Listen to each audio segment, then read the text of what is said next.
A caneta e o tinteiro. Na sala de um poeta, onde havia um tinteiro em cima da mesa, certa vez foi feita a seguinte observação: é maravilhoso o que pode sair de um tinteiro.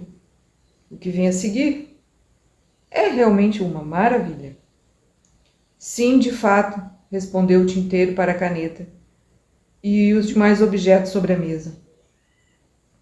Isso é o que eu sempre digo. A quantidade de coisas que saem de mim é maravilhosa e extraordinária. Chega a ser inacreditável e eu realmente nunca sei o que vai vir. Quando aquele homem mergulha a caneta em mim, uma gota tirada do meu interior é suficiente para meia página de papel.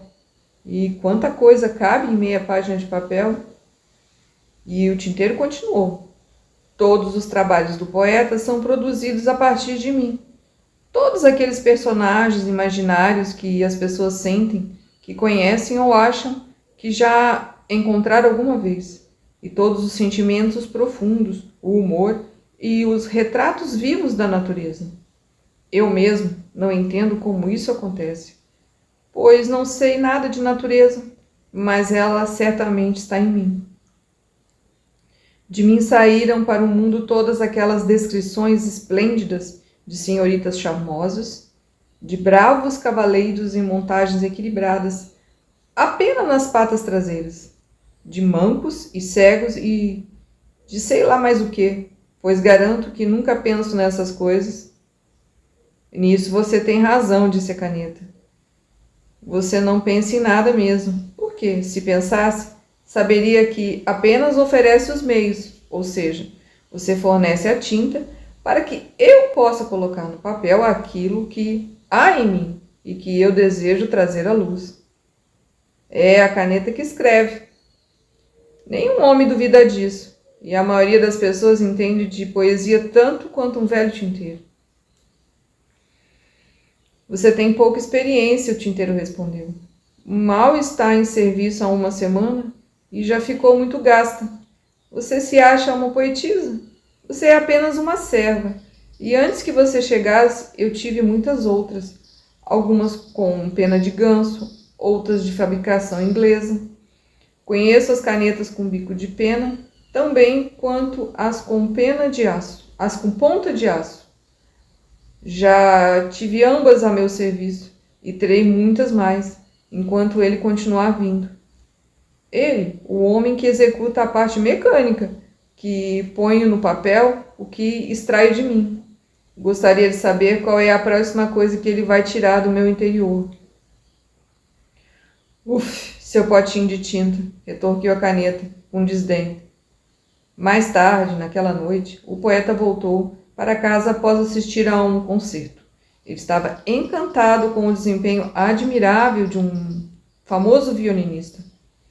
O músico havia produzido com seu instrumento uma riqueza de tons que às vezes soavam como pequenas gotas de água caindo e às vezes como pérolas rolando, de vez em quando como coro de passarinhos e então de novo como o vento soprando os galhos do pinheiro. O poeta sentia como se o próprio coração chorasse, mas de alegria, com a voz melodiosa de uma mulher. Esses sons maravilhosos não pareciam sair das cordas, mas de cada parte do próprio instrumento. Tinha sido uma execução divina, de uma obra muito difícil, e, no entanto, o arco parecia deslizar pelas cordas com uma facilidade que ninguém imaginaria que alguém pudesse conseguir. O violino e o arco pareciam independentes do mestre que os manipulava. Era como se alma e espírito tivessem sido soprados para dentro do instrumento. A plateia se esqueceu do músico, em meio aos belos sons que ele produzia. Mas o poeta não se esqueceu. Ele se recordou do músico e anotou alguns pensamentos a respeito.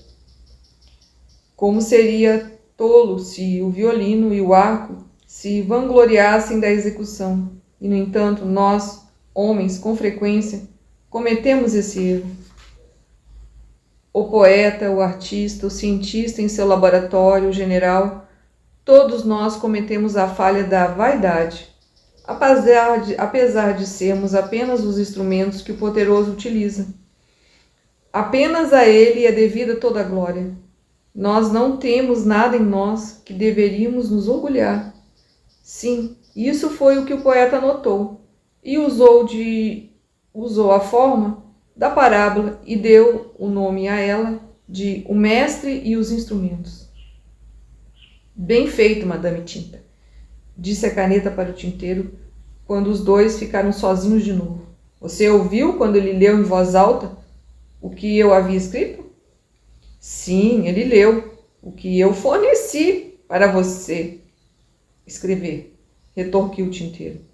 Cortei suas asinhas por causa da sua arrogância, e apesar que você nem notou que estava sendo caçoada, eu lhe dei um corte e devo conhecer as sátiras que saem de mim, não?